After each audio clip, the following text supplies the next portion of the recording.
All right, guys, welcome to today's Local Yokels Podcast. I'm Neil, your host. Real quick reminder, we're giving away the Jeep for a raffle coming up. You can get tickets. It's for the Fancy Nancy Foundation in benefit of the House of Grace. All the funds will be helping domestic violence survivors and victims, and ongoing service to that community as well that we need to help.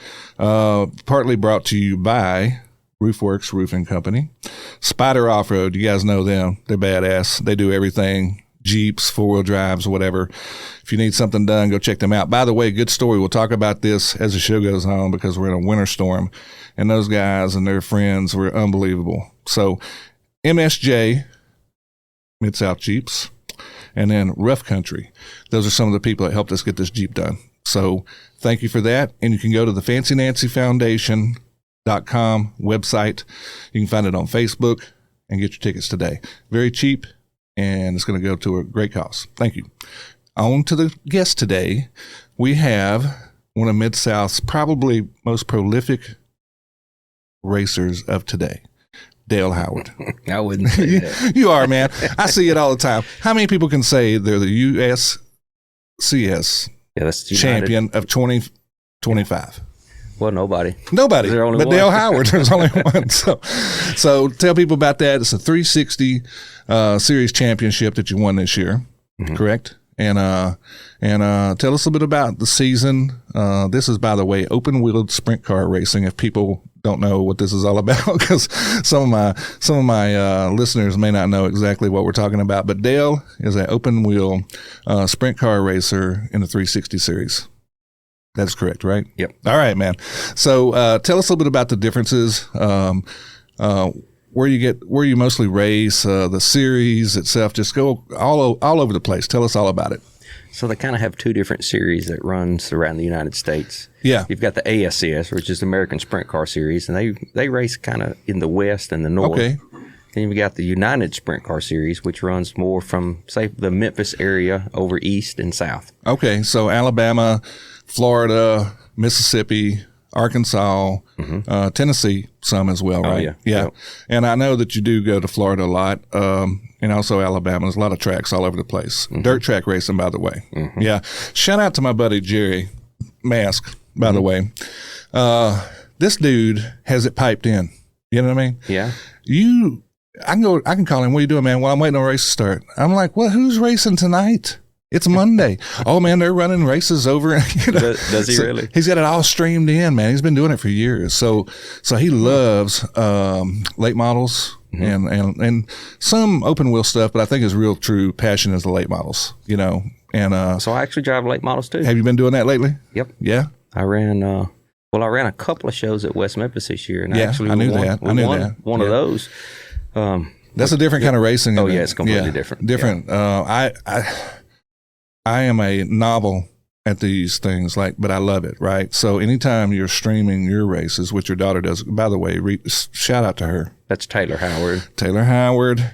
She's kind of like your promotional agency, I guess, is what you got going on there. Anything Dale Howard Racing, Taylor's promoting and putting out there. That's right. And sometimes Taylor's at work and can't get there. Yeah. So I've got my cousin Haley that comes up and kind of fills in for her, because Taylor has a real job now. She's a civil engineer. Oh, wow. Congratulations. There you go. Where at? Kimberly Horn in Memphis.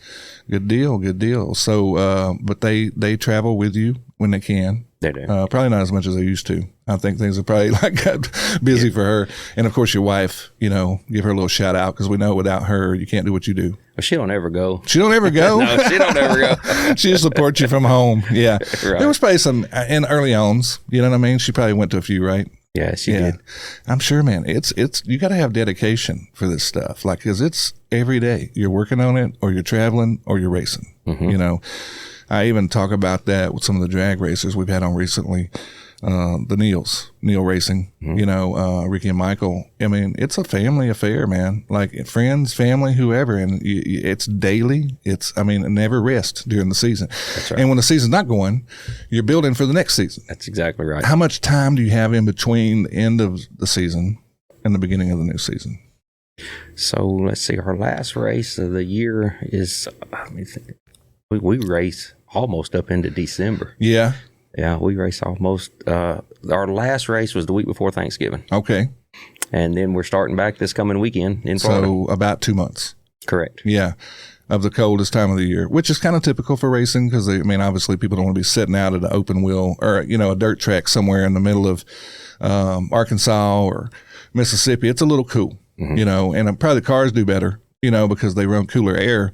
But overall, it's not good for the drivers because you got wind shear and of course the spectators. It's not an enjoyable time. Right, and that's the biggest thing with us. Yeah, the sprint car is a sport where we rely on the spectators. For the purse. Yeah, absolutely. And not like the drag cars. They pay their own purse. Yeah, they do, man. And and not as much as you'd think. You know what I mean? In some cases, it's definitely a passion. I don't think you get into racing for making money. It's if you break even, you're lucky. You know what I mean? Yeah. You'd be real lucky. Yeah. As much as you win, it still costs a lot of money to run these programs, correct? Yeah, but a lot of the guys I race against, they do race for a living. Do they really? They do. But these guys are traveling everywhere. They're always somewhere, right? Yes. Yeah. You consider yourself full-time or part-time?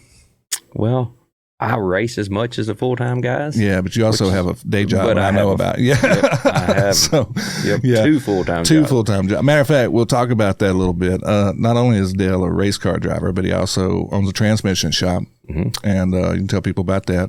Yep. So we own A-Trom Transmissions. A-Trom. It's been in Memphis since 1977. Started by your daddy. Yep. And we last couple of years we moved it to Mississippi, so we do everything out of there. Yep. But like I said, it's still a family-owned business, and we still work on cars every day. By the way, Dale builds the transmissions. I know this for a fact because he built one for my daughter here about a year ago? Yeah, I think so. And first thing I thought of, I was like, we got to call Dale, baby. You know what I mean? So, and she lived a little bit further south than you, but way closer than coming to me. But so I know for a fact he builds them. And then, of course, also on top of that, you own a dirt business, like you're a dirt contractor. Mm-hmm. Yep. That's right. Tell people about that. We move a lot of dirt. You do? Yeah. We're doing a couple big jobs for the city of Bahia right now. Okay. Yeah, I was going to tell you, you don't do too bad for a dump truck driver. No. Well, there's times of year I do okay. Yeah. Yeah, then there's times of years where I suffer like the rest of us in the construction business when it just dies off. Yeah. And I have nothing to do. We're desperately trying to do it. But that's kind of how Dale and I got to know each other a little bit in the business and a common friend, But and you've been a good friend. I appreciate it. There was one time my truck was down. I was getting my motor rebuilt, and I had some business to take care of. And Dale's like, well, man, come get my truck. And I'm like, Dale, are you sure? I forgot about that. Yeah. And I was sick too, man. I got sick that day and I had to bring it back. And I was like, man, this guy, he entrusted me. I don't know a dang thing about this truck. And they're not all the same, by the way. They're a little bit different the way they shift and stuff. But thank you for that. I know I did in the past, thank you, but I want to reiterate that. That's been a few years ago, and you probably sold that truck since then. Let's see, was that tractor trailer? Okay, I think it was. I can't remember details, but I had a couple of loads to get, and I appreciate that. So, the dirt business is kind of, a lot of us are in it that know each other. We mentioned Jerry earlier. Mm-hmm. He's a hauler. A lot of us know each other through that world, and you would say that's your primary business and focus, correct? Yeah. So, and actually, I list everybody in my phone based on what I know them. Yeah, dump truck Neil. I have you as dump truck driver. So when I'm looking for dump truck drivers, I got it. Yeah, and you have checked on me a couple of times this winter, and I appreciate it too. At that time I was busy. Probably not so much now. We're doing a winter storm right now, and bringing up earlier a horrible ice storm.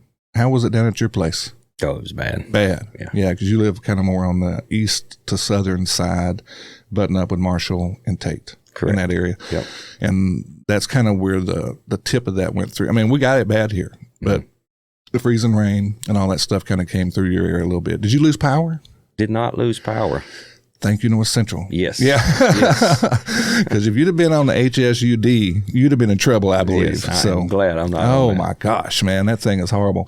But luckily, if we had to complain about anything, it's just some roads that maybe didn't get taken care of like we thought they should have. But we're thankful we had power. We were warm. Yep. Most everybody prepped. We had enough notice. Most people got food. But, man, a little further south of us, it is horrific. Yes. And I don't think anybody could have prepared enough for that, and so far, not to get on a down note, I was looking, I think we had like 21 deaths so far from this storm, which is awful. It's terrible. But Stop trying to blame folks. It's just, it's terrible. Not one person could have stopped this, People are giving MDOT hell right now because of their road. I get it. Yeah, I do too. I kind of get it. Bahia Road was clear all the way from Hernando to Bahia. Isn't it amazing? And and you couldn't travel 269 and run parallel to each other. Yeah. So DeSoto County, unbelievable. Exactly. Man, that's what I'm getting I want to give a shout out to those guys. Yeah. They were out there day 2, all right, with their motor graders and blading. And folks, you can plow ice. I don't like that excuse. You got the right equipment. Those things will do it. Oh, yeah. And stop with this infrastructure, tearing up the roads. Lives are more important than asphalt, trust me. So we can repair asphalt. We can't. Oh, yeah. People stranded for days out there on the highway. Stupid. Yeah, I agree. Yeah. Stupid. And it was a delay. And I know that they were, saying they were trying. No excuses. No, you know what I mean? You expect the back roads to be bad? That's what I would have thought. But not the major roads. No, the main arteries should have been taken care of. That should have been the focal point. And they should have reached out, in my opinion, to DeSoto County sooner. Because, you can't really mess with their roads without their permission. That's right. On the maintenance side. And I'm sure there was quite a few guys like, well, look, I'm just going to drop my blade right here and clean this off. Nobody will know. But I think they get in trouble for that unless they have permission. So if you're having problems in there, it's not your county. It's not your municipalities. That's right. It's literally the state artery, and they have to get permission. That's why MDOT, so nobody's happy with them right now. No, I don't blame them. I'll be honest. My gosh, man. And then on top of that, the people that were caught up in that, stranded, they were not prepared to be sitting on the side of the road for 24 to 48 hours or whatever they were. So didn't have the resources they need. And so that leads me to the people like Clyde Bynum, Pat Hardison, man, I can go on. Zach Burke, CJ Bynum, and Shitty Tire down in, I don't know if you know him, down in Senatobia or Batesville area, Trip Pulling, all those guys, I'm going to name drop a little bit because they were literally out there pulling people, 18-wheelers in their Jeeps, man, pulling them up and down the interstates, taking people to and from work to make sure our essential workers like our nurses and doctors were in place to where they need to get to. Free, by the way. Yeah. Free. That's good. Yeah, they weren't trying to charge anybody. There was a few folks out there charging. That's okay. If it was like, like $20, $25, just pay for some gas and stuff. But if you were one of those people that was gouging folks, shame on you. Yeah, that will come back around to you. People going and buying all the generators up at Home Depot just so they could mark them up and resell them. There was a lot of that. There was a lot of that going on, and that's bullshit. That is bullshit, man. That right there should be, I think, a criminal act. That's just my opinion. You know what I mean? Especially the area they were doing it in was hit hard, And then you go into these little convenience stores. I understand from Oxford. I posted something on my page about this a little bit, but they were talking about the incredible price gouging that took place at the little convenience stores, gas stations, if you will. Yeah. Something that might cost $25 was $100. That needs to stop. So there's those people need to be held accountable. But on the generator deal, I heard that, and I think most of the people that sell generators, they won't let you return them. Yeah. Unless there's something wrong with it. And exactly. You can prove there's something wrong with it. Yep. So that kind of fixes those guys that went out and bought all of them. I hope up. they didn't sell them, and I hope they're stuck with them. That's what I'm talking about. They're going to be stuck to the next. They're going to be selling them for $100 on Marketplace here next week, trying to recover the difference. And don't buy them, folks. Don't buy them. Make them eat them. Yep. You know what I mean? So, but man, let's get off that topic. It's horrible. I'm glad you were safe and your family was safe. Nobody had any kind of problems. I was too. I had, by the way, a couple of years ago, I got sick. My area where I'm at, I got Coahoma Electric out there. It'd go, the power would go off on a sunshining day for 8 or 10 hours, and I got sick of it, and it could be 100 degrees outside, no explanation, just my side of the road, nobody else in the community, and just bad management of the lines and the trees around, is my opinion. So I went out and invested myself in a generator. So I was prepared. I didn't know, but I was prepared in a way. So I didn't have the same concerns that a lot of people did. And mine was, it's natural gas fed, so I don't got to fool with it. It just flips on, flips off, So go. I'm lucky with that part. And I would advise anybody around here, because of what we just went through, look at that as an option. especially if you live in the Holly Springs area. Holy cow. I can't believe Generac sales are not like, call me. I'm going to be a Generac salesman over there. And y'all can sponsor this show. There you go. And Dale's race car, by the way. Yeah, that's a Generac good would be a great sponsor for Dale Howard Racing. Perfect spot. Yes, you do. You got a big spot. Let's get back to that a little bit. It takes a lot of money to run a race team. Mm-hmm. And for that, you have sponsors. And one of them I know real well, Robert Lytle. Oh, yeah. Yeah, man, he's amazing. Yep. Yeah, that guy is a car enthusiast. He is. Doesn't matter. I think mostly hot rods are his thing, because him and his wife have some amazing rides. Talk about them a little bit. Miss Jody, his wife, now she's got the best taste in cars. Chevrolet. That's right. Yeah, you give him Ford. You give him a hard time about the Ford stuff. Yeah, she has a beautiful Camaro, and he's got an amazing Mustang. Right. Yeah, they both got, I know they got more than that, but like those two specific cars, unbelievable. Yeah, I asked him when they gave him that, or when they sold him his car back to him. I asked him if they gave him a good pair of shoes to go with it. Talking, you're giving him a hard time on the Ford. It's beautiful though. You got to admit that thing's it is crazy pretty beautiful. I don't want to tell him though. Yeah, no, you don't want to give him. Miss Jody's car is way prettier. Oh yeah, absolutely, 100%, because it's Camaro. Right. Yeah, it's beautiful, by the way. And but they're big sponsors of yours. They are. Yeah. Talk about their business a little bit. Tell them how much he does for you and kind of what it means to you. Yeah. So Robert's local to the community. Yes, he is. And he does the quality roof seamers. They make the little machine that actually does the standing seam roofs. Yeah. And actually, Scott Cressman, that helps me on the race cars right here local, also in Hernando. And he works at Cole's Tool Work. And Mr. Allen, them machines, a lot of pieces. They make all the pieces for the little machines there for Robert. Man, that's good. He's got a good business. I think they're unique in what they do. Oh, yes. Yeah, he was telling me like they don't even make those machines anymore that produces that. It's like a constant like repair factor, like refurbishing, things of that nature is kind of what they do. So that's important. The guy you're talking about, I think, is the one's tooling those pieces for him. Yeah, that's exactly right. So yeah, man, they're amazing people. They're big in the car culture. If you go to a car show in this community, him and his wife's going to be there. Oh yeah. I mean, they are. They're enthusiasts. Because Miss Jody's going to win. Always. Yeah. Yeah, absolutely. We gave away a truck this year, which, I talked about the Jeep earlier, but through the Fancy Nancy Foundation, we gave away a hot rod pickup. He was in immediately. When he seen that thing, he started buying tickets, started showing up, spreading the word. I really appreciate that, Robert, if you're listening, and your wife, Jody, as well. Thank you for that. Thank you for sponsoring Dale. They're good people. Good people. Yes, absolutely. And great community partners, by the way. Yes. They support everything local. They do. But now Robert will call you out. He was one of the ones complaining about the roads. So, yeah, right. He was just mad because he couldn't get that Mustang out. That's all it was. He gets kicked off of Facebook quite regularly. He does. So with that being said, I'm sure you're greatly appreciative of them. You said they provide you a lot of opportunities to go racing. Yes, they do. They help me a lot and support me. And it takes it, for us local guys to kind of hit out on a national level. It takes a lot of sponsors. Well, I mean, I'm sure just the caravan, your car hauler to the people in behind you, hotels possibly, if they have to have that, gas, food, everything. It's expensive. It is expensive. So your sponsors provide an outlet for you to be able to do all these things financially. That's right. Otherwise, you have to be paying for it out of your pocket. That's right. Yeah, like I do with this show. With the help of Roofworks, by the way. So I'm looking for a sponsor too, Robert. You ready?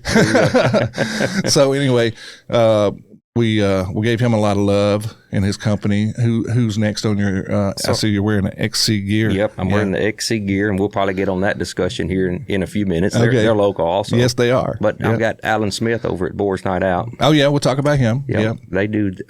They've got the seasonings that they sell, and it is all over the United States. Yeah, they're national, but they're local, right? Yes, they're local. Absolutely. In fact, me and Alan graduated high school. Did you really? We did. So you're like 72. How old y'all? What year did y'all graduate? Easy, Neil. I think Dale's a little younger than me, actually. You're not even 50 yet, are you? I'm 50. You just turned 50, maybe. September. Oh, well, happy birthday. Yeah. Yeah, welcome to the club, man. You still look like you did when I met you. Yeah. Yeah, like maybe you were like 40. Yeah, maybe. Yeah. Do I look the same? You do. Okay, well, that's good. I mean, we're not aging, at least in our own eyes. So, but Boar's Night Out, obviously, big name in the business for the barbecue rubs and Alan things and of that nature. Eric, they own the Boar's Night Out. All right. And they're local. Like I said, they've got a new business that they're building. They're putting in Bahia actually right now. Oh, good. And like I said, they distribute seasonings all over the United States. Mm-hmm. I think the name is very recognizable. Yeah, it is. They got a brand. And I'm going to tell you, it is the best seasoning that. Yeah, I like it. I've had it myself. When I'm around, we race in Florida and all over the place, and I'll loan it to people to put, if they're cooking us dinner or something, I'll say, here, try this on Great there. advertisement for them, too. Yeah, man. And then they go to their local hardware store or Home Depot or wherever, and they find it, and they say, man, we found this stuff. Yeah, because that stuff is everywhere. They've done a good job at marketing themselves in the community, but nationally as well. You know, to get on grocery store shelves nationwide, it's pretty big. Mm-hmm. Yeah. Oh, yeah. But it's a good product. It is a very good product, They so they're a big sponsor of yours as well. And again, you have a tie-in with them locally. You went to school with them, graduated, lifelong friends, you know, and I'm a couple years older than y'all, so I'm sorry I didn't mean to call you old, but I guess we all are getting there. You know, so. Where did you graduate from? I graduated in Wyoming, of all places. Oh. I went to high school out there. Okay. Yeah. Grew up in Alabama, went to Wyoming in high school, finished my 3 years of high school out there, and then started having some kids and stuff, and then wound up down here about 23 years ago. Okay. Yeah, I think so now. So me and Alan graduated from Olive Branch High School. Yeah, okay. In 93, in case you want. 93. I was a 91 guy. Yeah, okay. Yeah. So you guys are a little bit sophomore of me. Yeah, but a little bit, not much. So, but anyway, Olive Branch, by the way, shout out to Ken Adams, Mayor Adams. I know Dale's a buddy of yours, but y'all did an amazing job cleaning up your town. I think everybody was giving him big. Ken. Yeah, Ken man. does a good job. He's a good mayor. He is a good mayor, and supposed to come on the show. We've tried to connect a couple times. One time he had to cancel. One time I had to cancel. It was just one of those things where we're working on getting him back on here because he's doing amazing good things over in Olive Branch, helping it grow. Ken's a good guy. Yeah. He has the best of intentions for his citizens. I believe that. He does. Yeah. He really does. Is he into the racing? He is. Is he? He is. In fact, if you look, when he was running for mayor, if you look on my car, I had Ken Adams. You had his face on there for a run for mayor. Yeah, there you go. That's a good friend, sir. Yeah, absolutely. He was slinging you all over North Mississippi and Western Arkansas. Yeah.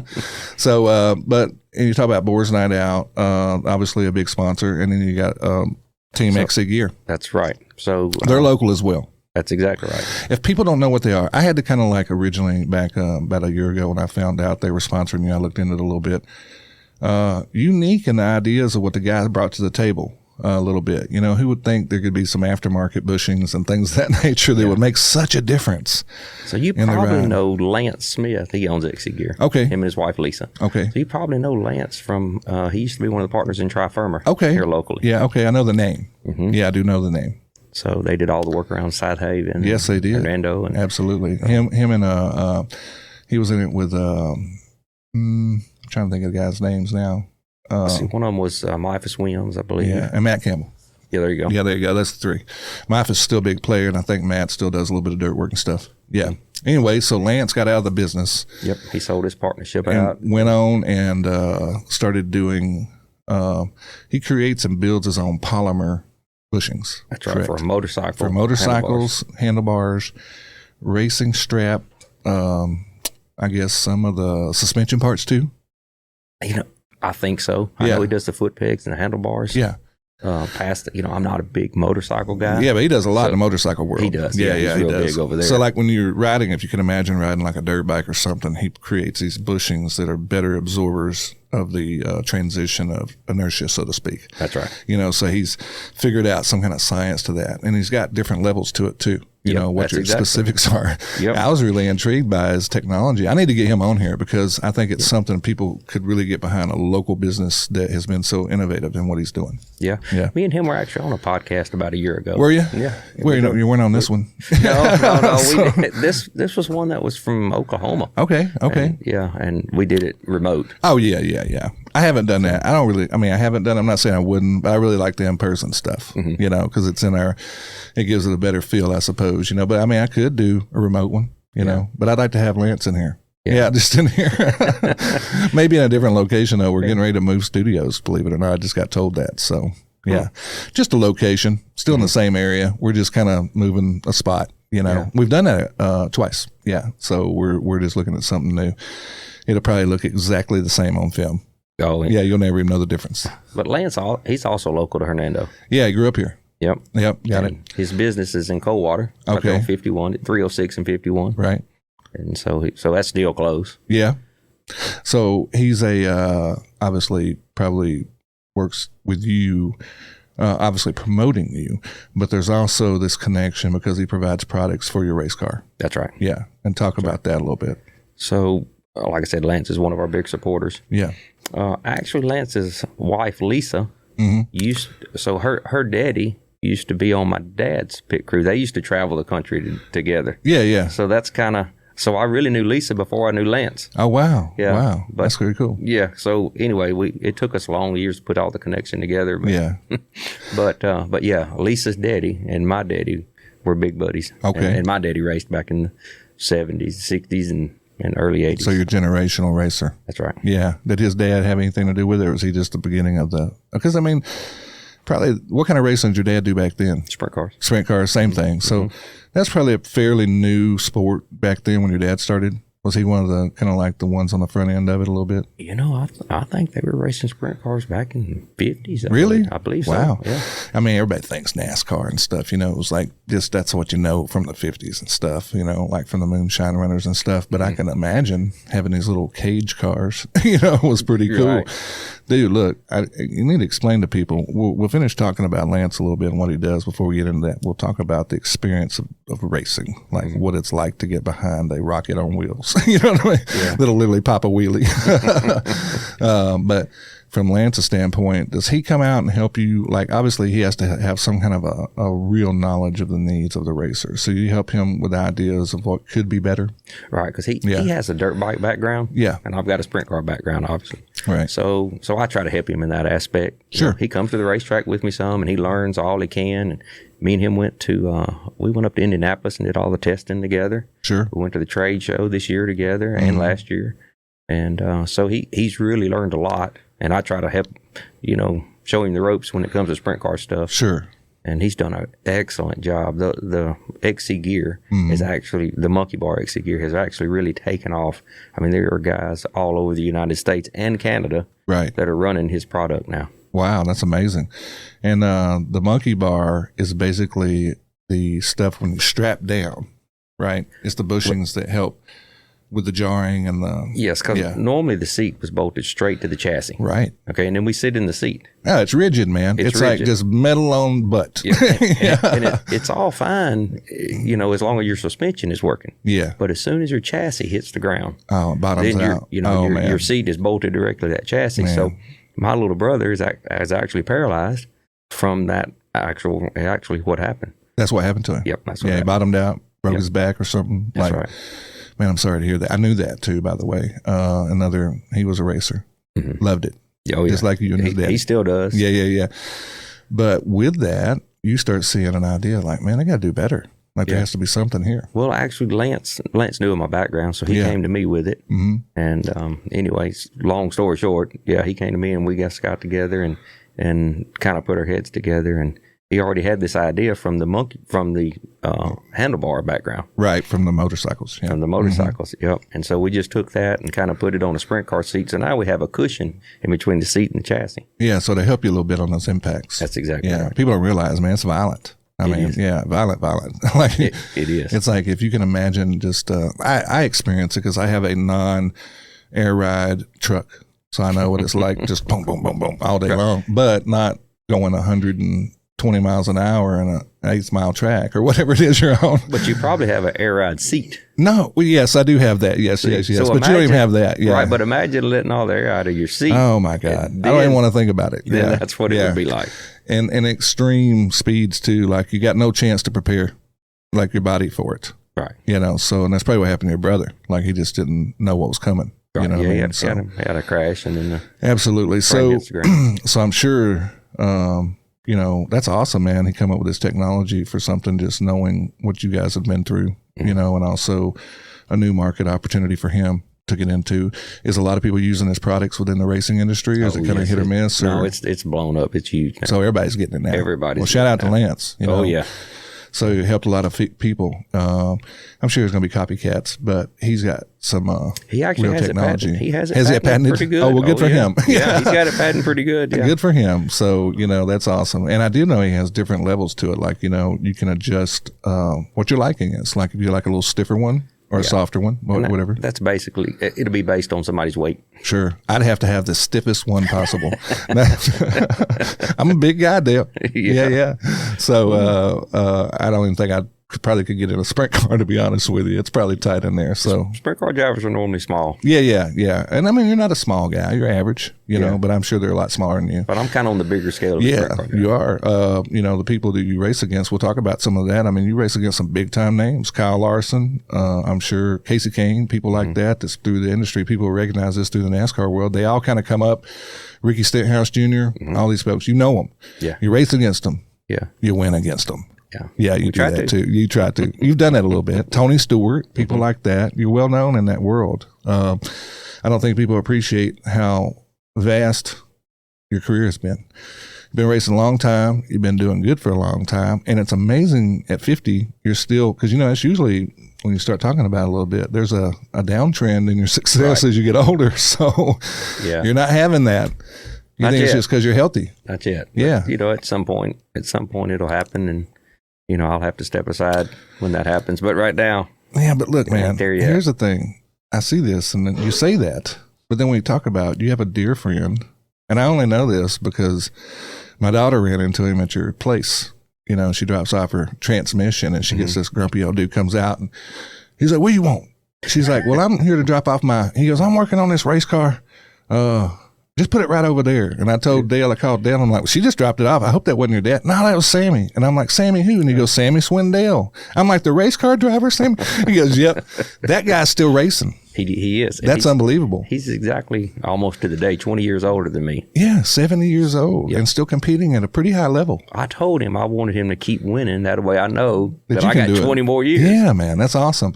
So he's still around here, and he's down at your shop in the middle of nowhere, by the way. You live kind of in the middle of nowhere. Yeah. It's not close to anything. And so tell people about that relationship. I mean, he's a mentor of yours, I'm sure. Oh, yeah. You know, through the years. I mean, it's one of the winningest late model sprint car guys there is in the whole country. Oh, yeah. Yeah. I mean, he's known throughout the whole country. Yeah, you can't mention sprint car and not know who Sammy Swindell is. No, man. Everybody knows that name. Yeah. So, and he drove for me part of 2023 and all of 24. Okay. And then I wanted to go back out on the road full time and run a 25. So I just kind of went back to a single car team. So you got refreshed and kind of got some rejuvenated. It was fun to go on the road with Sammy. Not very many people can say they did that. No. I mean, like, especially in all that wealth of knowledge he has about racing, you know, the tricks. You know, I don't want to say y'all are doing anything under the table, but like, you know, if it ain't in the rule book, in a rule book, it can't be broken, right? Like, so you got to find.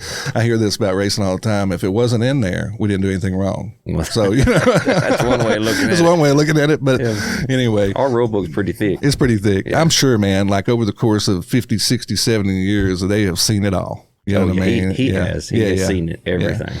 And so he brings that to the table with you and helps you get better at what you're doing. Just little tricks of the trade. You know what I mean? And I'm sure a lot of it has to do with just the driving ability as itself. You know, you could take two Dales, similar size, similar shape, similar experience. There's two different drivers there because it could just be in the way that you work the wheel or throttle. You know, that's what's amazing about racing. It is the driver. You know what I mean? Yeah. You got to have a good car for sure. But a racer knows, another race car driver. I had a friend, and I'll mention his name, Tyler Blank. I bought a truck from him like 6-7 years ago. And I told him where it's from. He goes, "Man, y'all got some good racers down there." And he mentioned, I'm like, "Well, yeah, I guess." And he's like, I said, "Well, do you race with some of them?" He goes, "Yeah, man, this guy named Dale." I said, "Dude, that's my buddy."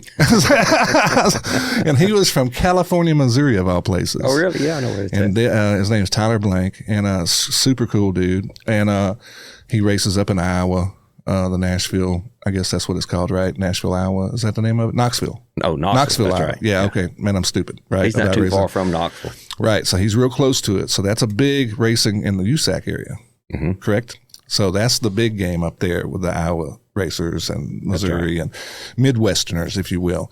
That's where they're big at. Lots of racers up there. And but he also goes to Florida. You race up in Southern Missouri every now and then at that speedway. And so a couple of years back, and I was texting him, he goes, yeah, I'm down in Florida. He goes, your boy Dale's bad fast this weekend. So, and I started looking it up. I'm like, Dale's kicking butt down there in the speed weeks. So yeah.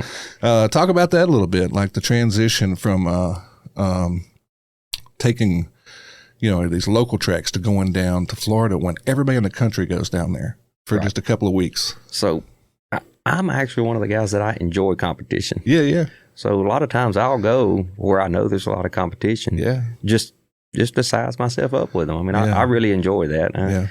I guess, it's hard to make money when you've got so much competition in one spot. But that is something I enjoy doing, is going to racing where all the good guys are. Yeah. See if I can beat them. And your big names in the NASCAR world during their speed weeks at Daytona will slip away and go down into those little open wheel 360 series. Oh yeah. And try to get some practice in, keep their driving abilities fresh, because they've been off for a couple of months too. So they get right in it.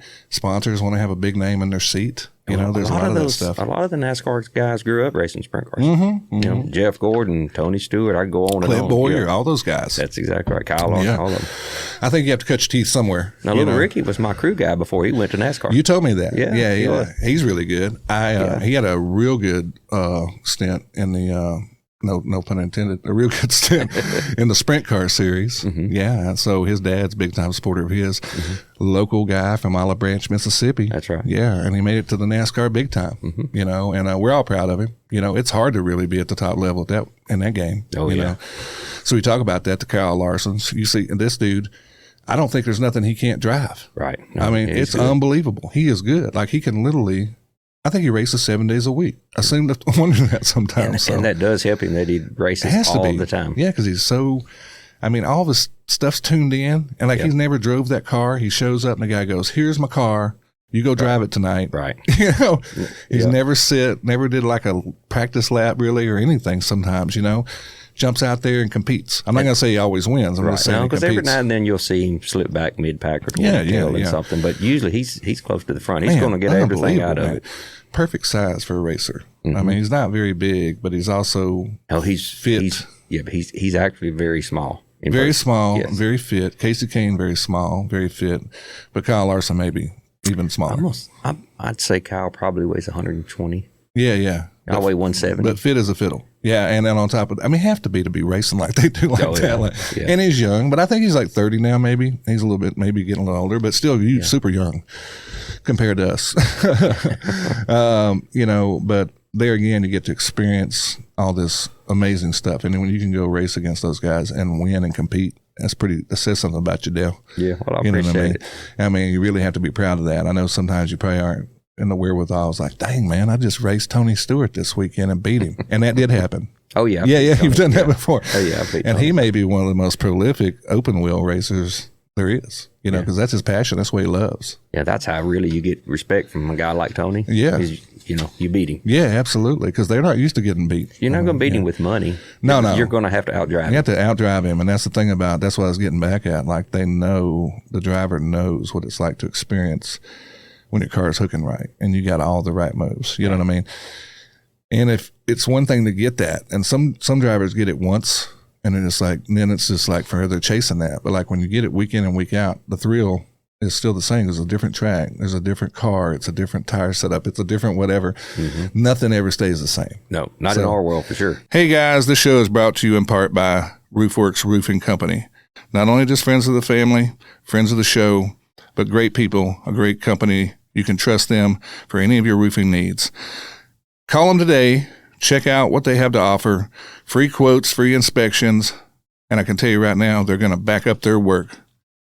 Call them today at 662-303-0345. You can also reach them at roofworksmidsouth.com. So explain to people a little about, first of all, the unbelievable horsepower that you guys deal with. I know there's a level above yours, but it's very serious money to get in that game.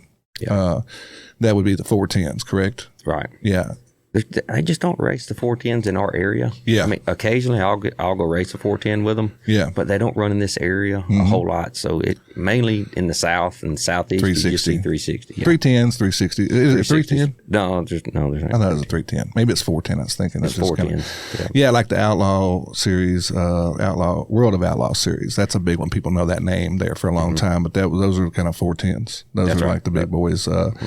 And they'd come in the area and out of the area. It's like they do a show, so to speak. There's a traveling band of those guys. And then, and it's a big sponsor game. There's a big money thing has to be involved for those guys to do that. So that's more of like if you could relevate it to like a professional bull riding association. It's like it's a show they come in and do, and then they're gone. You know what I mean? To the next state or next somewhere else.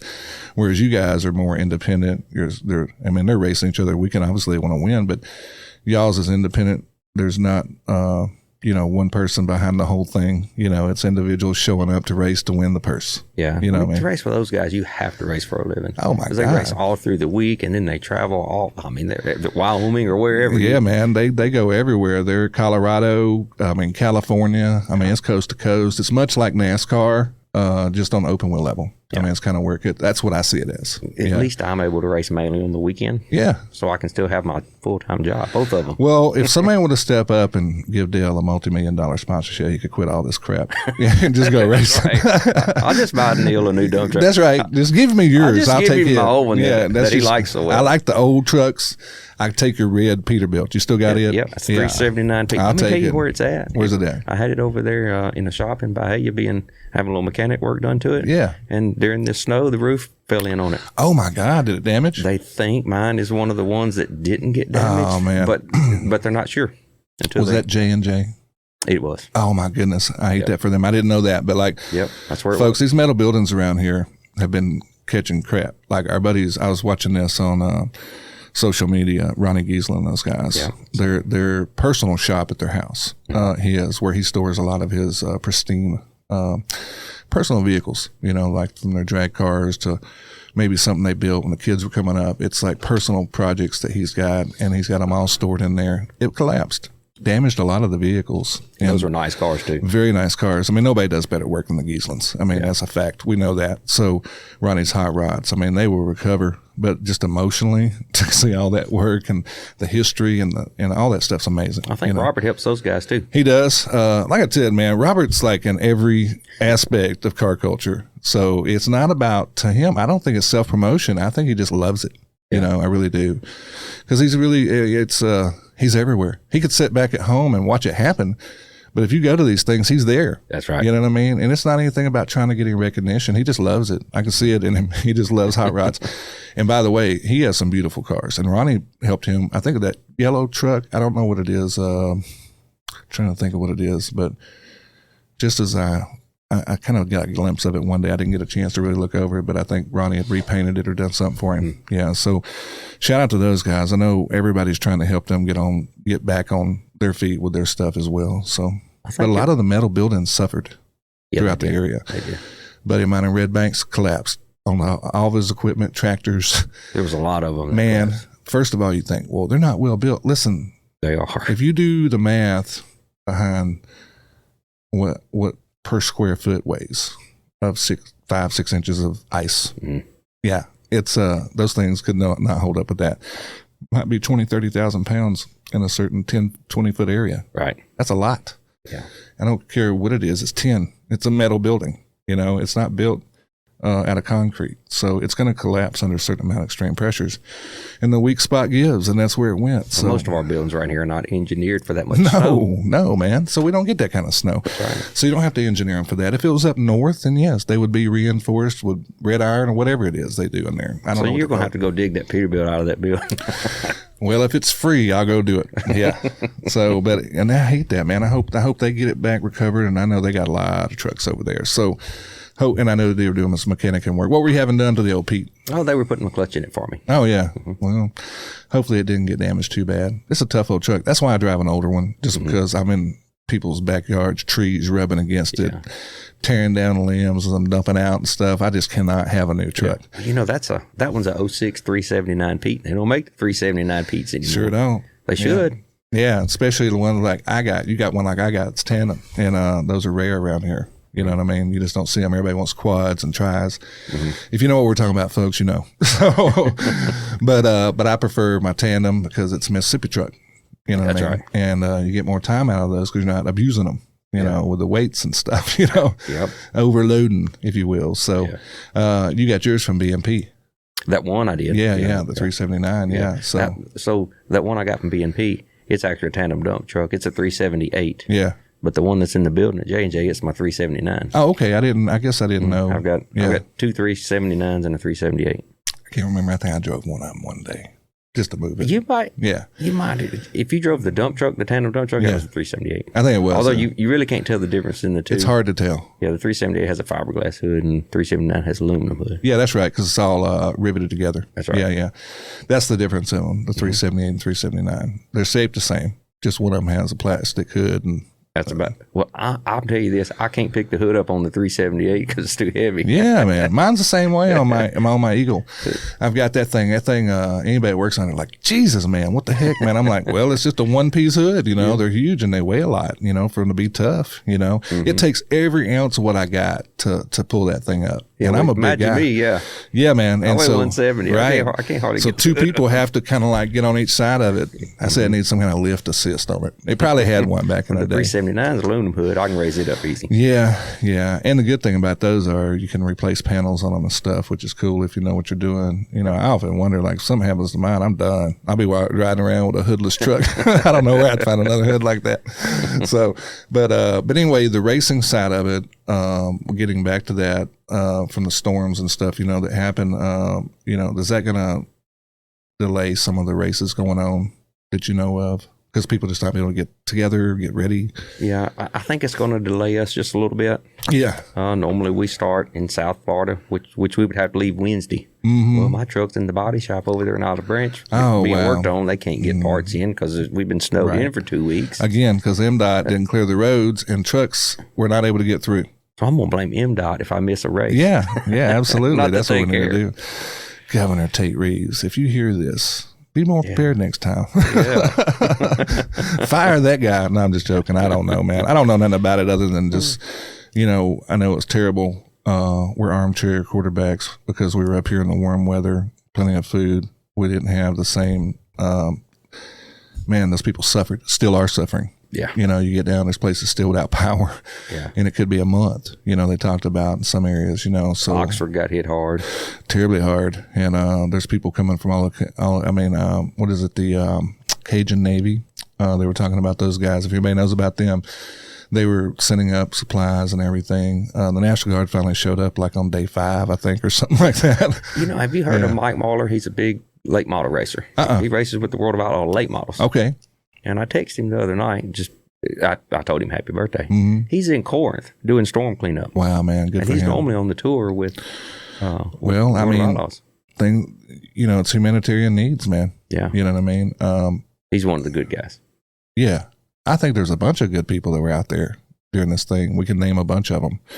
They spreading the word's big, but these people are putting boots on the ground, getting out there in this stuff, you know, and doing it at you know, their own cost, you know, financially backing this thing, getting involved in it.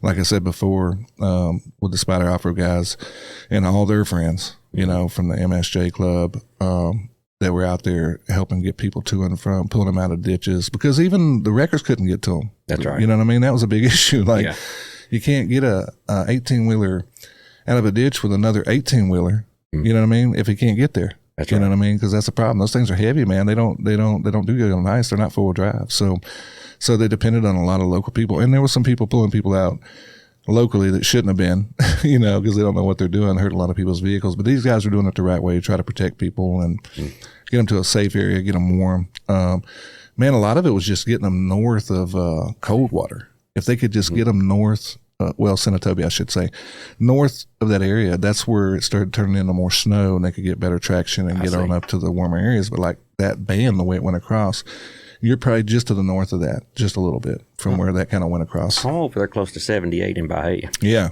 And so, and 269. Yeah. And both of those were parking lots. Oh, man, yeah. Just parking lots. Absolutely. Shameful, really. A lot of people, like I said, we talked about the I mean, it's still, the suffering's ongoing, especially further south to where they did lose the power. And the tree debris, man, there's no way to even prepare for that. No. You know, and don't be gouging folks with that either, man. Help them clean up. I know it's a business and you got to do it a little bit, but do what you can to help these folks, man. That's right. You know, because they got to still survive after this thing's over with and get their lives back together. And I'm sure we don't even know, like, once they do kind of halfway, when the warm-up starts on Monday, the 2nd, which is kind of what we're looking for. You know, there's going to be a lot of things that happen. You know, pipes bursting, you know, things of that nature, electrical, more trees falling. I mean, I don't know what to expect from all this, man. It's you know, we're just kind of dealing with it as we go. You know, the roads would be a problem too, because the asphalt. You know what the freezing and thawing does to the asphalt. Oh my gosh, man! Yeah, it's going to be tough. And potholes everywhere. Yeah, it will be rough. And you know, the motor graders, as good as they are, or the guys that are using the plows, it's great. But they do some damage, you know, to our structure. But I say I know it costs money, but it's small in comparison to the other problems that come with it. So, you know, if you get people's safety, you know, that's a lot of it. I know up north they're used to dealing with this stuff every day, but I don't know if they'd be used to a 5-6 inch ice storm. You know, ice is different. It's very different. No traction. You know what I mean?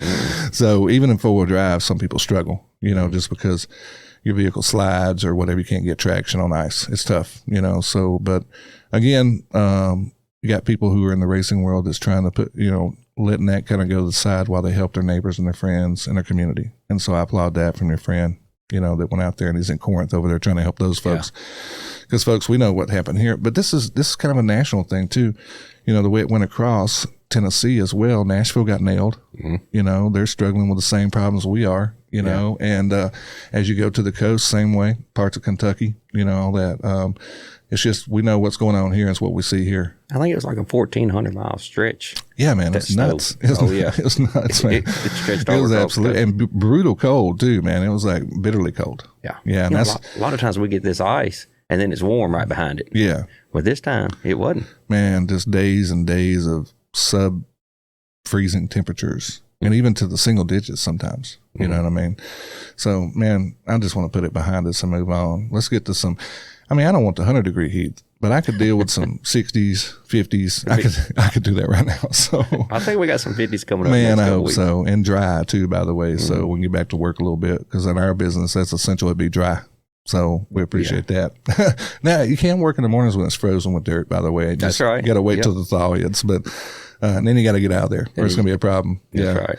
But racing going on. Your season starts here in the next week or so, and then every weekend you're somewhere doing something. We pretty much race all through the summer every week. How many races a year is a series? Like in the series you're in right now, to where you're trying to get to them, are you trying to hit 30 races a year? Is that kind of your goal? That USCS is normally a 60 race series, normally around 60 races. So multiple races in a week sometimes. Oh, yeah. Yeah. We race normally 2 weekends. Okay. Or 2 nights every weekend. 2 nights every weekend. So Friday and Saturday. Same spot or a different location possibly? So a lot of the USCS shows are 2 nights in the same track. Okay. Sometimes they travel from track to track from Friday to Saturday. Sure. Yeah, it just depends. It's nice when they're at the same track, though, I bet. Really like the 2-day shows. So you love to get to that. And so 60 opportunities of racing. Now, with that being said, how many races did you go to last year? 2025. So, all right. So I raced all of the USCS series. Now, they only got 40 of the 60 in because it rained out. Okay. But when they were rained out, I went and raced other places. Okay. So out of all the races you raced last year, how many races did you race? You know what? I really don't know, but I bet we were close to 60. Okay. So how many did you win? Well, so we won 14 sprint car races and then 1 late model race. Good Lord. That's a good percentage. Yeah. Man. I mean, wow. So I tell you folks, Dale's pretty good. Yeah, so, and you won a late model race. See, I didn't even know you was back at the late model. You told me that earlier, but same car, number, and everything. Yeah, same number, 47. So you got 2 cars. Right. Yeah, so you're racing, are you taking both of them every weekend now? Trying to do both? I've only gotten to race that late model just a few times. Do you like it? I like it, yeah. And I'm wanting to race it more.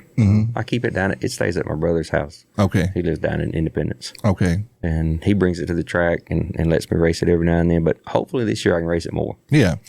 So that's a pretty high winning percentage, sir. Yeah, I think that people be lucky to win one in a season. They'd be tickled to death. And that ain't talk about your top 5s or top 3s, right? Yeah, we were pretty consistent in the top 3s. Yeah, yeah. So how many top 3s on top of that? Tell me. I don't. You're just racing, bro. You ain't even worried about that. Yeah, but I think... Unless there's a pedestal involved. Yeah. Trophy, whatever. You can recount those. But Taylor can tell you all the stats, but I don't really keep up with them. Need to get her probably to put up there the stats for the show so we know what's going on. Oh, okay. So She has them. She has them for sure. We'll probably get some of that stuff going. We have a little bit of a opportunity here just because you and I know each other locally. I talked to you a while back about, man, yeah, you should do a show. Come on, I'm like, yeah, we probably should.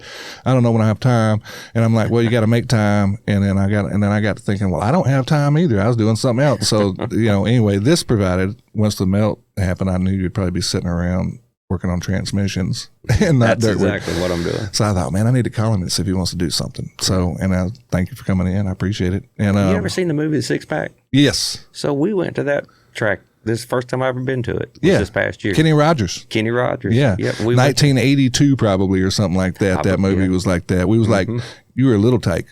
Yeah. So the name of the track is called Dixie Speedway, where they filmed. Okay. Where they filmed that show. Yeah. Where's that at? It's in Georgia. Okay. North of Atlanta. Okay. I should know that. I grew up Dixie Speedway, North Georgia. I grew up right over there on that Georgia state line, the northern section. Is where I grew up. Rome, Georgia. Yep, it's not far from Rome. Right, because we race there sometimes too. I didn't know they filmed it there, and that was a big movie when I was a kid. But I grew up there. My buddy Jerry's been to Rome, Georgia, watching open wheel racing and racing. I mean, this dude used to go all over. I mean, he is ate up with it. To never have drove one, but he is.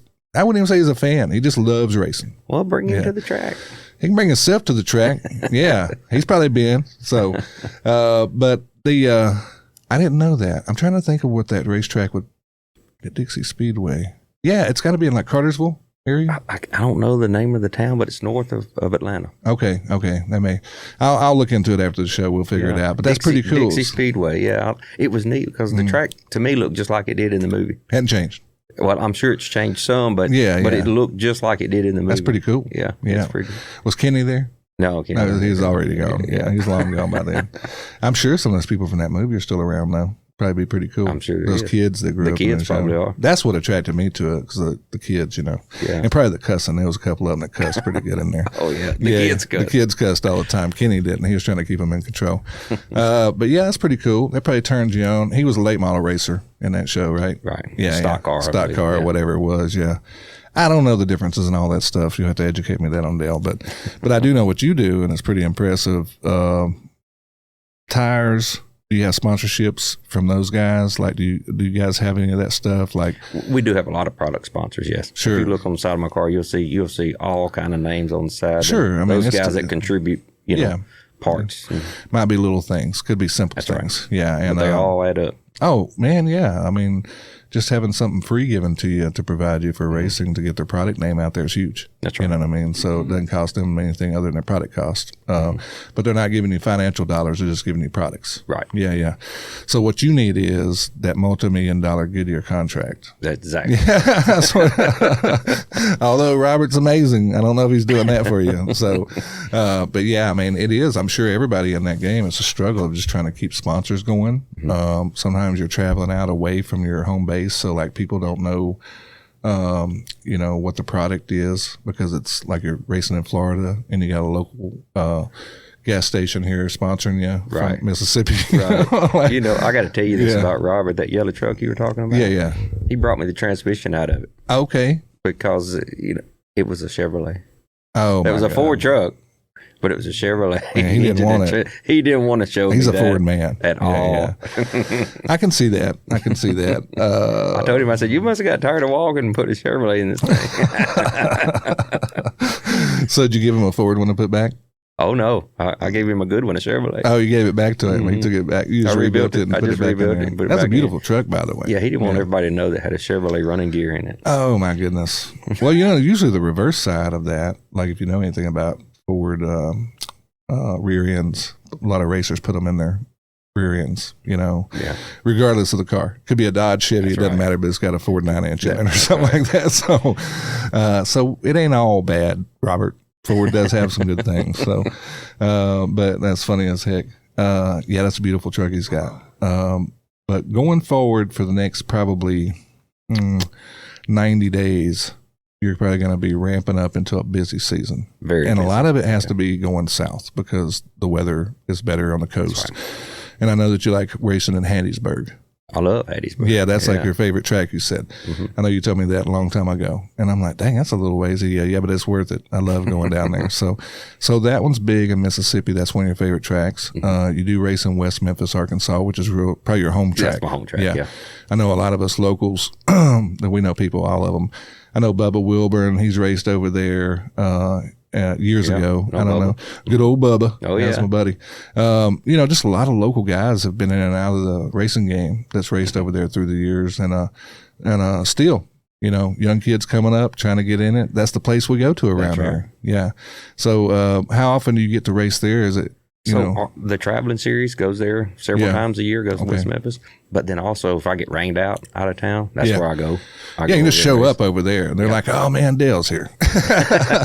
Make room for him. So I keep my reserved parking spot there. They just got you like a placard. I have to pay every year, and I keep it even when I'm out of town racing. Because like if you got to show up, last minute if you get rained out, that's right. Wherever you're going, it's like a quick, we had it prepared. Let's go to West Memphis, and they probably love it. We do that. We do that a lot.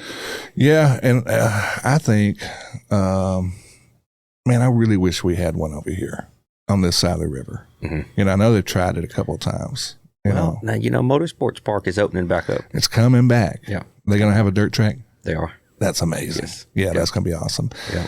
And I think that, people think that might hurt West Memphis. I don't think so. I think it just brings more racing to the culture because you could have races in the same night and you literally have a guy leave the West Memphis track and go to where, over there, vice versa. You could have that happening. But generally, they raced on 2 separate nights. Did they? Motorsports would always run on Friday and West Memphis kind of help each other. Yeah. And I think it helped. Oh, yeah. I think it's good for the racing culture. Yeah. Whether it be drag racing, asphalt, stock car racing, drifting. There's all kinds of racing these days, but dirt track, open wheel, late models, whatever. I think they're going to have a little bit of everything up there. If I could race 2 nights local like we used to, I probably wouldn't go out of town racing. Yeah, I bet. You could just have the fun racing. Mm-hmm. Now, talk about your buddy Sammy. Does he live here locally? He lives in Lakeland. Okay, so he's a Memphis racer. Oh, so, yeah. I know he cut his teeth. Like, nobody's won more races in West Memphis than him probably in the course of history, And again, man, it's just one of those things where I know you don't probably see yourself this way, but you have become that type of reputation in the local community. Everybody wants to kind of get to know and how you do things. And, have you got somebody you're mentoring that's coming behind you, kind of like what Sammy has with you? Yeah, we've always got some of the younger guys coming up that they're trying to learn, and I always try to help them. Sure. Believe it or not, when I first started, it was kind of hard to get some of the older guys to help. Well, they didn't want to give away their secrets. They didn't want to let go yet. You know what I mean? So you think about it, older guys back then was probably like 30, 40-year-old guys, and they're just trying to hang on a little bit longer. They don't give away no secrets, their special sauce. But when you realize that the better you do, it's not just you, but like the better even that your competition does, it's better for the game. Well, it's good racing. But a lot of those guys are racing for a living. Oh, I know. And so they need to win. Oh, yeah, that's true. And so they don't really want to give away their secrets. That's true. I didn't think of it that way. I guess I'm just thinking about it's better racing. You know what I mean? I don't race for a living. Yeah. So I'm gonna pay my bills and I'm gonna eat no matter how I do in that race car. So I don't really mind helping other guys. That's true. Well, do you donate your winnings back to the people that raced against you? No, exactly. So you're racing for some money, buddy. Yes. So don't lose that. I think you enjoy the competitive side of it. And I think that's you in your whole life. Like, you want to be a good dirt man. You want to be a good transmission builder. You want to be a good racer. I think all those things are, it's not like you're. That's the competitive side. Yeah, that's the competitive side of life. Yeah, so that's okay. Well, you look at Tony Stewart. He don't come race with us for the money. Man, there's no benefit for him other than just enjoying it. And he's got a competitive nature to drive and win. Let me tell you, he races hard. Oh, yeah. He does not like to get beat, I promise you. Oh, man, none of them guys do. There ain't nobody, man, it was like I was trying to think of some of the guys that were racing in NASCAR were still trying to show up in their 60s, and they're like, what are you doing? They have a competitive drive. They're still trying to get it, you know. I'm trying to think of the guy's name back in the 80s. Morgan Shepherd, maybe? Sounds familiar. He was pretty old anyway, trying to race, and he actually got to start a couple of times. They're like, man, look, you know, like, you got to lay this one down, man. Like, it's probably over at this point in time, you know. Just because you got the money to get here don't mean that you don't need to be here. You know what I mean? Yeah. And, I mean, it is tough on an older guy to compete in that series, but you're doing something. And, I mean, I don't think of it as old, Dale, but, I mean, it is unusual. Most of the people you're racing against every week, you would have to say, is probably your junior by a decade at least. Yeah, most of the guys that I'm racing with are younger. Younger now. Now I've started. Now I'm one of the older guys. Yeah. You're an old head, man. You're OG. But I'm not too old. No, not in your mind. Like, that's the thing I'm talking about. Like, I'm sure there was a time where Sammy had to kind of put it on the back burner and not do it as much just because, you know, it was kind of, I don't know why. You know, maybe sponsors didn't want to get involved. Maybe he got tired a little bit and, you know, wanted to retire. Because, I mean, it was probably a grind for years for him, man. Yeah. You know, my wife asked me last year, she said, when do you think you might decide to retire? And I said, when I get to where I'm not winning.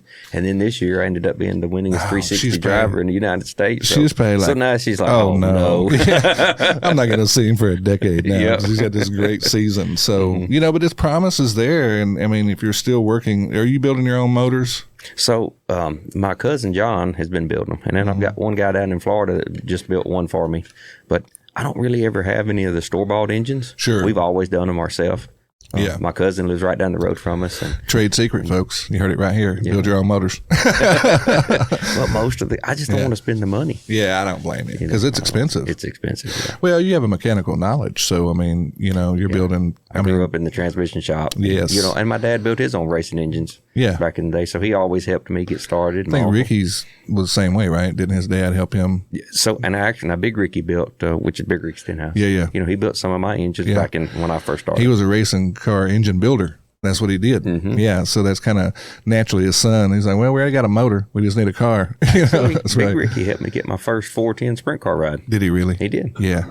I know people think a lot of him in the racing world because he helped a lot of people with their motors and stuff, you know, like, and I'm sure it wasn't a money-making scheme as like we'd like to think to be back in the day anyway. Yeah, he let little Ricky go on the road with me because Big Ricky had quit racing at that time. He let little Ricky go on the road with me when he was young. When he was young. Well, he ain't that old now. He's probably like, what, early 30s? So, all right, hang on. Let me think here one second. He's 38. Is he that old? I think he's time flashes, man. Yeah. I guess I was thinking back to when he first got started, you know, he's probably in his early 20s, mid-20s. By the time he hit NASCAR level. Right. So life-changing for him for sure. Oh, yeah. I've known him a long time. Yeah. Good racer, good dude, you know, real good guy. And, but again, it's that culture from around here that people don't realize runs so deep in the racing world. Not just 360s, but just all kinds of racing. You know, we got it in our DNA around here. That's right. Yeah. That's good. And the tracks have not, I mean, we got one track, you know, we're working on two. It might be a little minute. I know they're working hard on that right now. The Neils have been keeping me informed about that stuff, you know, because they're so interested in the IHRA side because they're the ones really bringing this to fruition for everybody. That's right. So shout out to those guys putting a huge investment. They just donated $10 million to St. Jude. I seen that. Obviously local too. It's amazing. Yeah, I don't know who that guy is. He got some serious deep pockets, man. I don't know who that guy is. He did have anyway. He did have, man, because he's been buying up tracks everywhere all over the country. And then not only buying them, but then going in and renovating. Memphis Motorsports Speed, it's going to take a lot of money to bring that back to where it needs to be for it to be usable and competitive. Yeah. You know, because I'm sure all the asphalt has to be torn up and relaid in some cases. Lots of the buildings need to be updated or refreshed. Actually, I think they're going to tear all the buildings down and start from scratch. Wow. Pretty amazing, right? So, but the people have to get out and support it. So we talked about the fans earlier and what you need in order to win and make a little money. You got to have spectators. So it's important. You go out to Riverside and you buy tickets and you go see Dale and the rest of the world. Who's some of the other local racers around here that you give a shout out to? I got to tell you this quick little story. Okay. So I went and raced a drag car one weekend at Holly Springs. And I raced it for Friday and Saturday. And Taylor was with me, my oldest daughter. She goes with me everywhere. And all she knows is sprint cars. Yeah, that's it. So we go down there, we race the Friday, all day Friday, and it's a bracket car. Sure. And so it's pretty boring. Yeah. And anyhow, Taylor says, Dad, this is terrible. She says, and by Saturday, she looked at them stands, and it's a small set of stands. Yeah, it is. She said, I can see why they don't have any big stands down here. Nobody wants to watch it. Well, drag racing's a different culture. I mean, I think from a driver standpoint, we talked about so anyway, you're strapped to how many horsepower are you running? So now the 360s are around 780. Exactly. Yeah, 780 horsepower. So think about this, folks. Now, this car weighs how much? About 1,200 pounds. Right. So literally a rocket on wheels. I mean, I don't care. The worst one in there is bad fast. Oh, yeah. You know what I mean? Like the worst entry, Yeah. So the 410s are where at? They're around 900. That's what I thought. Folks, the power to weight ratio in these things, if you can imagine strapping a 350 on a go-kart. Yeah, that's about right. That's about right. I mean, it's about the same thing. So when you hit the throttle, it's just gone, Yeah. and out of control with all aspects of the guy holding the steering wheel. That's it. Fast cars around 700 or 800 horsepower. Exactly. But their car weighs 3,500 pounds. Exactly. So you got 2,000. I mean, I'm telling you, the power to weight ratio be like a ninja motorcycle. Like, I mean, that's right. I mean, and it's crazy. Like when I say that, like people can try to make people understand the dynamics of just that. Well, you remember when they put dirt on Bristol? Yes. Yeah. I think Sammy beat the track record there by 2 seconds. Oh my God. On dirt. He went out there and man, he's unbelievable. And an older guy when they did that too, by the way. Mm-hmm. Yeah. So like probably in his mid 60s, probably when he did that the first time. He was probably around 50, about my age. Was he when they first did it? Okay. I thought they just started doing that here a few years ago. No, I think it was closer to 20 years ago when they did. Man, look how old I'm getting. And that's like my wife watches NASCAR all the time. I don't pay a lot of attention to it. I'm more into like when something like yours is on. I like to stream it on my phone to watch it. Yeah. So, but I do know that they do that at Bristol. That's a big deal. When they dirt track it. You can always find my races on Dale Howard Racing. There you go. Facebook. Yeah, we just started talking early on. I didn't get over on top of our social media stuff, but we'll put it on the lead in on the intro so everybody can see the Dale Howard Racing on Facebook. Probably got some YouTube stuff out there. It's probably on there. I think Taylor's been having to transfer the stuff over to YouTube because after a few days, I think Facebook kills it now. Yeah, they do. As far as like the viewerships? No, in other words, like if you post something, a live video. Oh, a live video. We're used to it would stay there. Now it's not if you don't transfer probably it over. A lot of data, man. It's like just eats it up. I don't know. Like most of my show comes on Facebook. It's archived on there. But then again, it's filmed, edited, type stuff. So I don't know how long it stays, but I've never tried to do a live video. I'll see. Yeah, that's probably what the difference is. But yeah, the overall for dirt track racing here, you were talking about Sammy Swindell beating the race course over at Bristol. Even at 50, man, you know what I mean? Those are 25-year-old guys racing those cars, Oh, yeah. So he beat the track record by 2 seconds. 2 seconds, and that's over the NASCAR. Oh my gosh, man. That is fast. It's very fast. Yeah. So the horsepower, that's what people don't realize. The horsepower to, the weight to horsepower ratio, that's one of the things that's what you're constantly battling. Weight, again, smaller guys benefit the car because they don't have, my car, if I had a car, I'd have to have 1,000 horsepower, just to get it moving.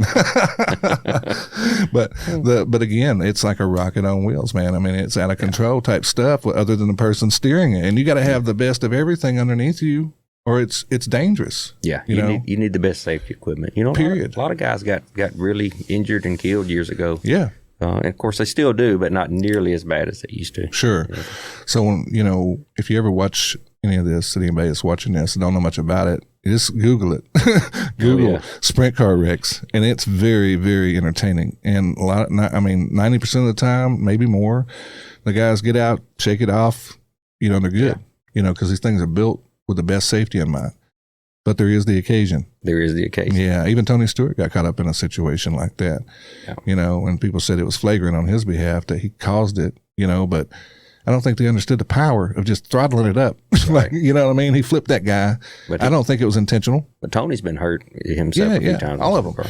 So the race, it's dangerous stuff. It's not, every weekend you go, it's like, it's just whatever. It's kind of like us with our heavy equipment. Like we don't realize the size of it sometimes, like I get on an excavator and I'm loading my truck or whatever, and I get off of it and I'm like, I just loaded 60,000 pounds.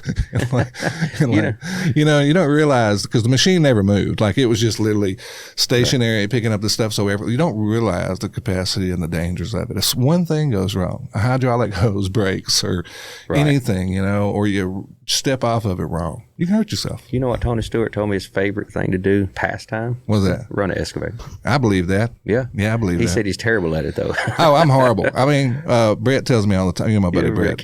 Yeah, he tells me all the time. He says, "You're digging holes, man. I know you're digging holes." That's all I do.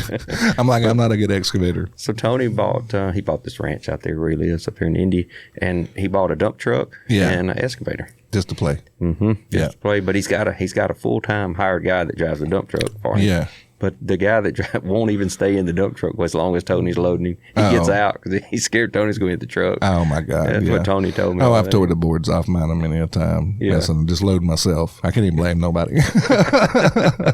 It is. It takes. You have to. I think that's one of those things you got or you don't got. I don't think you can become a good one. I think you just have an eye for it. You know what I mean? So I think when you're good at it, Brett's really good. He don't take the credit for it, but I tell him all the time, I was like, man, you got that little machine to be loading all kinds of stuff with it, And of course, you naturally are, because this is the business you're in. So any of the guys in our business that are in it for a long time, that pride themselves, I mean, they're good. The week of Christmas, I was loading between 170 and 200 loads a day. That's crazy, ain't it? Yeah, for the city, we were loading out. Yeah. That's crazy though when you think about it. I mean, machines, and you're on your loader and you got trucks hired and trying to keep. It's a business. I was loading. That's how many I was loading by myself. I know. It's a lot of work. Yeah, the trucks got to stay backed up there to me. They got to be ready. They got to be ready. Don't be stopping at the gas station. Oh no, none of that stuff. Oh, no, I can't get 200 a day. No, you can't right do there that. on me. Can't do that. I don't want to work on that job. I want to just pick up your scraps. That's all I want. Yeah, just throw me your scraps. I don't want to work like that. Y'all hustle me too hard. I'm getting older. You know what I mean? I'll be easing around too much. You sound like Brett. I do. We're just easing around. That's what we do. Yeah. He's got it. I don't know, man. I think we're getting burnt out. We've been doing it a long time, but not as long as some of the other guys, like Jerry's been doing it for damn near 40 years. Mm-hmm. That's pretty nuts. So, but man, I don't know, the racing world to what we do. I think there's a lot of guys probably that get started. They have to have a pretty good job just to get in it. You know what I mean? To really do well with it. Like with you, if you didn't have the type of income that you have, it'd be hard for you to just like stop and go do it. Yeah. You know what I mean? So I know during the racing season, it's Tuesday, Wednesday, Thursday for you working. You know what I mean? And you got some guys helping you do your stuff, of course. But for you to be dedicated to racing, I mean, it's a Friday to Monday game, trying to get to and from. And then when you get back Monday, you're right back into something on a machine or something in the shop, building transmissions. It's dedication. You don't get no time to rest. No. Yeah, I work Monday through Thursday for sure during the summer. And some Fridays I'll work a half a day. Yeah. And then we got to get in the hauler and take off. Yeah, a lot of people got to help you prep to get to that point. Oh, you know what I mean? Well, I've got Scott Christman, I was telling you a while ago that he works here in Hernando and lives right here at Nesbitt. And your daughter, trying to coordinate. I'm sure, people don't even think about this, just the simple stuff about packing, and getting things ready for the road. Well, my wife does do that. She does help you with that. Yeah, she helps me. I think she just wants me out of the house. That could be what it is. Yeah, it could be. She's got a Tupperware party coming or something, it's going to get you out of there. What is her name? Jennifer. I knew that. I don't know why I didn't know it. I didn't say that. But anyway, shout out to Jennifer for keeping the home fires burning, because you guys are out there doing some dangerous stuff. That could be part of it. She just don't, it's probably not just, because there's no way that's boring. It's too loud and too fast. I think it's just probably just, she may not want to watch it, just because of the dangers involved. She doesn't. Yeah, she used to go with me until my brother got. Oh, yeah. And she probably wanted you to stop. Yeah. Yeah, I imagine. So how long ago did that happen to your brother? It was 07. It's been 20 years. Yeah, man.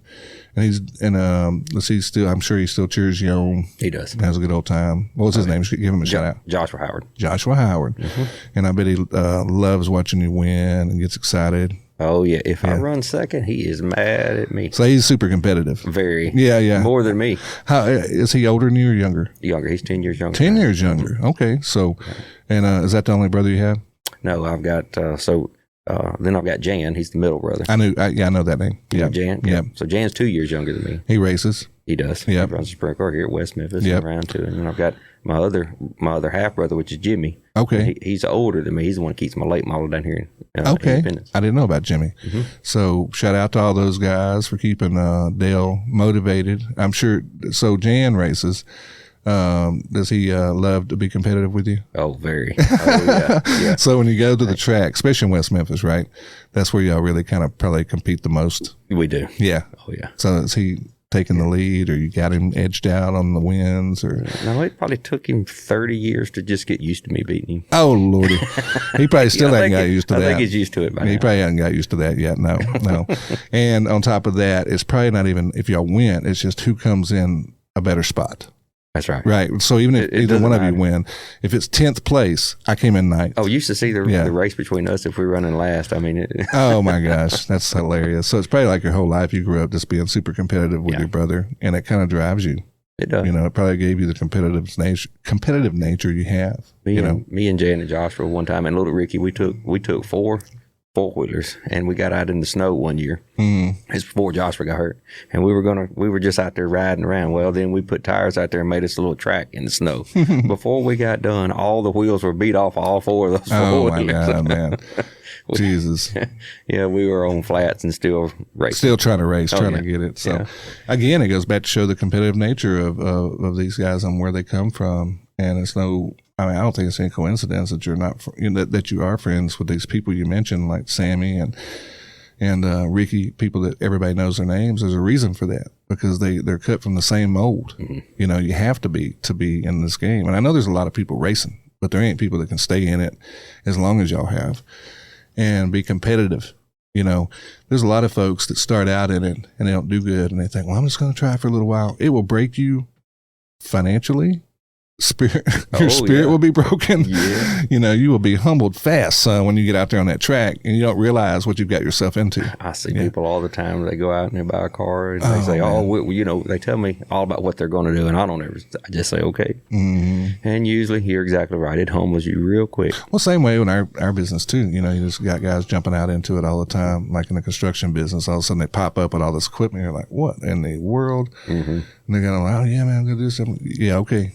Good luck. Good luck. We see it all the time. Yep. Yeah. And usually that equipment's up for auction. And I don't wish that upon anybody. I want to see success on everybody's level. You know, I want to see them succeed. But like, man, it's not that easy. You know what I mean? I know you see Dale doing good, and that's the thing. Like, if he can do it, I can do it. You know what I mean? Like, Oh yeah. That is not true. I'm just telling you right now. There's a reason why there's only a few guys that can stay at this level for so long and win at this level. You know, and I'm not just saying you're obviously an example of that.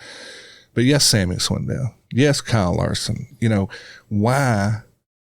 Okay, it's ability. It's ability. You know what I mean? Like when you think about, and I hate to use this name because I don't like the guy, the Kyle Bushes of the world. He's another one that can race anything. Just about. He's a big guy too. My dad told me when I was young and I was struggling to run up front. He said, "Son, if it was easy, the front row would be crowded." It just ain't easy, man. I mean, it isn't. You have to practice. You have to have something special, and you probably don't know what that special thing is. Like, you just go do it. You know what I mean? You got to be good at losing before you can win. That's the main thing, and that's a humble pie. You know what I mean? That is absolute, like, where you get that scoop of it every week. And you're like, when is it going to turn for me? You know, and you don't know when that's going to be. Yeah. You don't know what the circumstances are. Is it a motor issue? Is it a tire setup issue? Is it chassis? Is it me? You know what I mean? That's right. And it could be you the whole time, you know, and you're just not no good. You know, I mean, that's the thing. So, you know, practicing, like you talked about, probably the reason why some of those guys we mentioned are so good, they get a lot of seat time. A lot of seat time. Makes a big difference. Yeah. Excavator, you know what makes you good at that? Seat time. Yeah. I've got a lot of that. Those are work. Seat time. Yep. Driving what we do, everybody thinks driving a truck. It's not. It's different than driving a truck. You know what I mean? Jesus, you know what we do. All I can be the craziest spots in the world. I'm sitting there on the excavator waiting for all the trucks to back up to me. And and when they start backing up, I know which one's the truck driver. Oh my gosh, man. Before you know it, he's over here, and you just don't know. So, and we all have our bad days. You know, we do. But to do it for a long time and try to, that again, it goes back to, if it was easy, everybody'd be doing it. You know what I mean? And everybody thinks they can, and I understand that, but it's not for everybody. I mean, it's not. I mean, there's a reason why there's Richard Petty's and Dale Earnhardt's and Kyle Larson's, and even on the lower side of When I look back, I remember guys who just never won in NASCAR. They just never did, but they were still bad. You know what I mean? They were still good. You know what I mean? You take them to the local track, that's how they got to NASCAR. That's right. You know what I mean? So there's consistently those same guys every week in NASCAR that are top 10, almost consistently every single weekend. Have a few outliers. The same way with the Sprint Car Series. Oh, yeah. Yeah, same thing. Yeah. I got an idea. Why don't you find me a sponsor to go on the road with the World of Outlaws for 1 year before I get too old? Oh, my God. Let's do it. I'm in my prime right now. All right. That's right. You're in your prime right now. Well, they can't argue that. Yeah, right. I mean, you just proved it. 50 years old, you can win a national championship. You know what I mean? Yeah. So that's pretty amazing. So, again, look, man, we're getting close to time here. I want to thank you for coming in today. Anybody want to thank that you didn't get a chance to? Well, mainly just all my sponsors and my family. Yeah, of course. They all, everybody has to stick behind me. Oh, man, your daddy to your wife, your daughters, your friends, your wives of friends that are helping you, they have to be supportive. And if I start naming that list, it's long.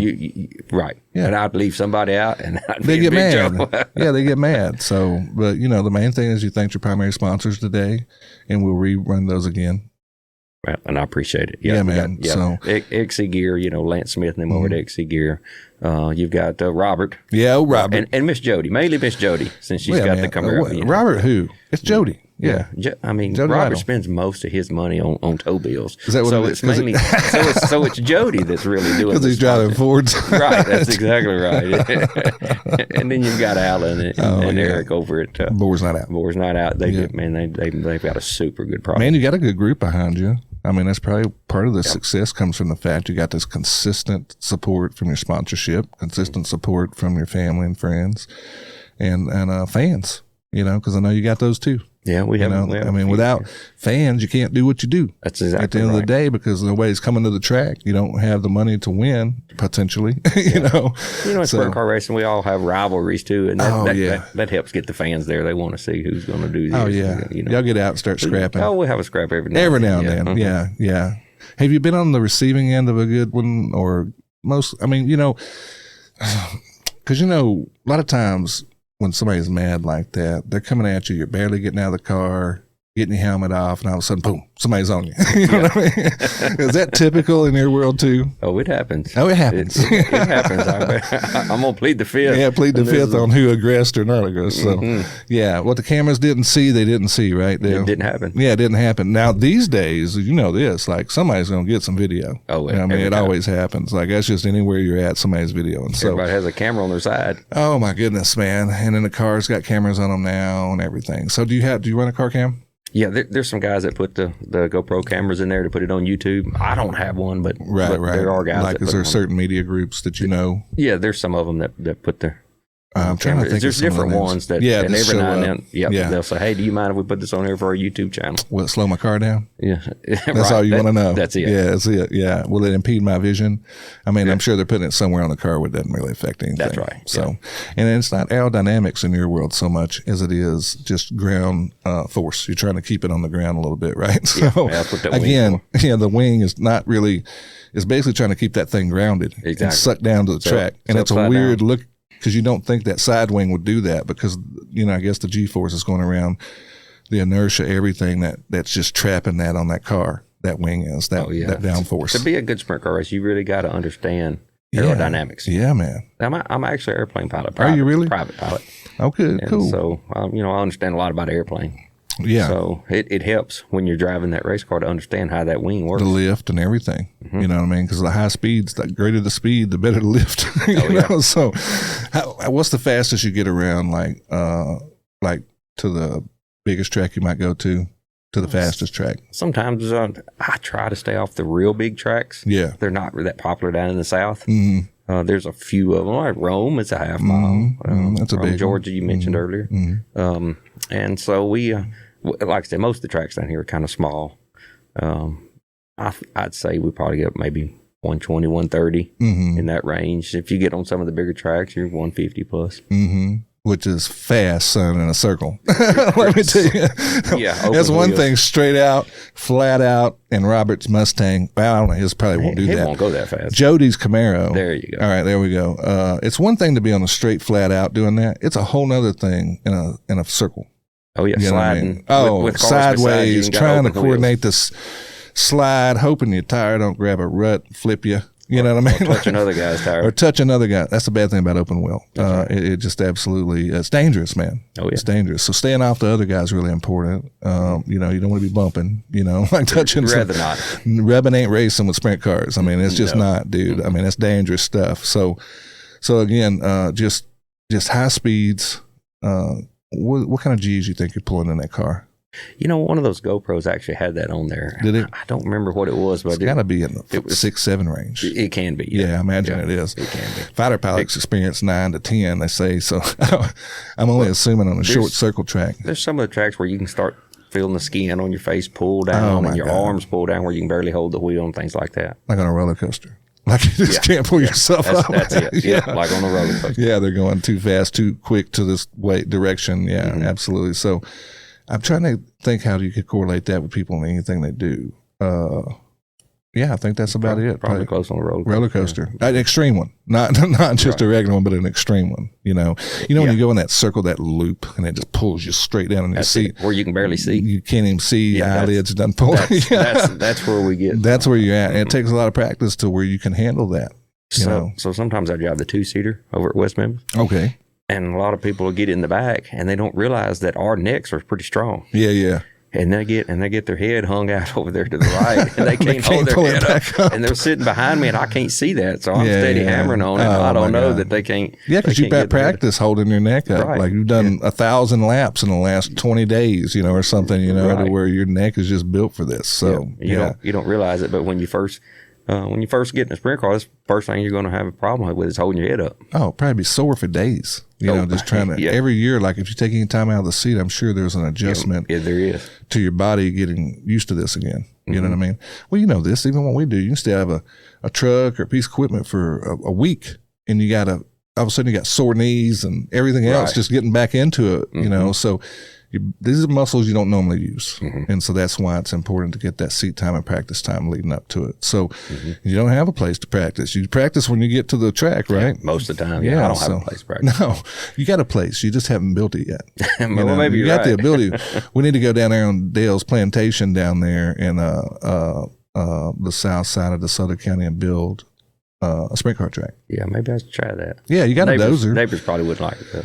I think they deal with it. I mean, I would. If you just told him you could run it, like, not past dark, just late afternoons after you get after work, I want to burn a few laps over here. You got plenty of room at your house, man. I've been down there.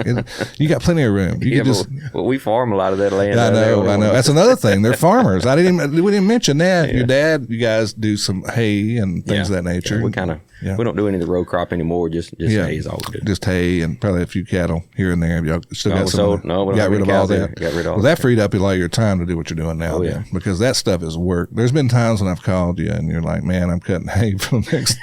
I don't know how long I'm gonna be out here. So that's a big thing you're doing now is just a hay cutting. So, and that takes a lot of time. It does, but I've got guys that help me do that. You do? So, Oh, good. That's good. Yeah. I mean, at times you do. Like, how this thing goes. Like, having employees is that's no fun, man. You know, people just jump for any reason to go somewhere. I think Kendall Scruggs. I do. So, the big barrel racer. Yeah. She comes down and she gets all the hay from me. And so now every year she comes and helps us bale it all up. We just swap it out and hey, works out good. Tough gal. I'd actually like to get her on my show. We need to probably do that. Yeah, she's way you more famous. You hook me up with that. Yeah, she's way more famous than I am. She's we got some big time rodeo people around here. Yeah, Will Loomis. Yeah, I'd love to have him on the show. He's hard to get in touch with. He's gotten so big. I mean, this guy's world renowned. Yeah. I mean, he's big time. He is. A lot of people don't know. DeSoto County, Mississippi. You know what I mean? Yeah, that's right. Like who would ever thought that? You know what I mean? There is a culture here. We just had a show in the Agri Center, the new one that they just built. And there's a lot of rodeos and stuff going to happen there. And it's going to give those guys a better opportunity to kind of teach that and show things here in our community. You know what I mean? To get more younger kids involved. Because, obviously where you live out there's a lot of still ranches, farms, where people can get introduced to horses and having animals and stuff, but not in the cities. The towns. I mean, our rural areas are disappearing quickly as the growth takes place. Yeah. There's a few of them. But I'm sure Will and those guys, wherever they pick, probably growed up in it. You know what I mean? Mm-hmm. And then, fortunately we have programs at our local community colleges that allow them to go forward with it, and then they're on the national stage. So they're pretty amazing. Yeah. I'm glad to have them. We got some really cool people around here. You're in one racing side and she is in the other. Mm-hmm. With the barrel racing. Oh, yeah. Yeah. And lots of young ladies around here. Oh, yeah. Yeah. She's good. Lots of young ladies around here, by the way. They're in the barrel racing. Yeah. Kendall buys the best hay. That's what. Yeah, it's Howard Hay. That's it. Yeah. H&H Hay Farm. H&H Hay Farm. Yeah. Yeah. How many acres y'all got? We've got 160 right there, and then we've got another little 90 next to us. So, we got 300 acres, roughly. Like that, yeah. That's a lot. Well, nowadays it is for these days. I'm sure back in the day there was 1,000-acre areas, but like different times of the year, people are always. I see it all the time. Anybody got any hay or any hay that I need? And I can get a hold of, locally or whatever.